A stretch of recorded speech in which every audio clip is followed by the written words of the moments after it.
So, I want to take just a moment to discuss the benefits of classroom management and consistency in that, what I've noticed in my first year of teaching, and what to carry on forward.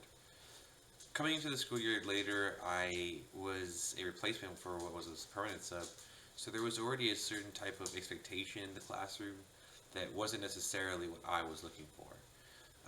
I understand the permanent sub did the best job, and they actually did a really great job in maintaining that classroom that they could.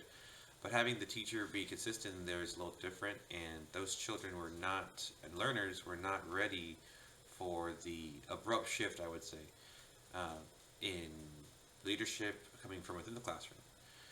When I did come in, though, I did set my expectations quickly. I did take examples from my mentor and my department head about some guidelines as far as how to manage disruption, how to use our proper procedures for reporting within the district using Skyward, as well as some basic classroom management techniques.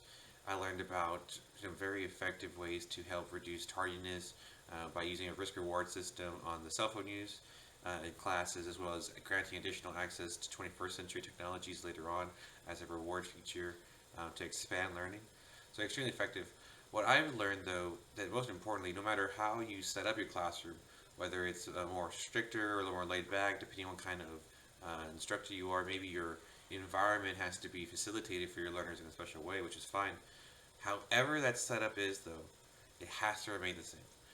If you every day you have bell ringers, and every day there's bell ringers on the board, and they have to walk in, and that has to be set expectation they're going to be doing that. If they know that it's going to be an open forum discussion class for that day or that week or that semester, because that's how we're running it, then they know they need to come in and be able to participate in that day's discussion.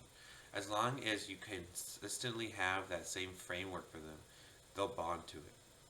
There's some pushback and there is resistance, much like you'll find in different species of like animals to train.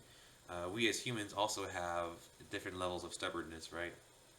At times, uh, we are resistant to change, but being educators, we have that unique skill set to try and unravel that and really dive deep into what we can do to make that environment universal, make it something that can be amended to these individuals instead of the one block or one kind of way. But when we do have that consistency, again, it is key. It gives them a great foundation to latch onto, and empowers us as educators to then really promote that same classroom behavior that we're looking for, limiting distractions, limiting off-taskedness, and maximizing the learning environment for those students.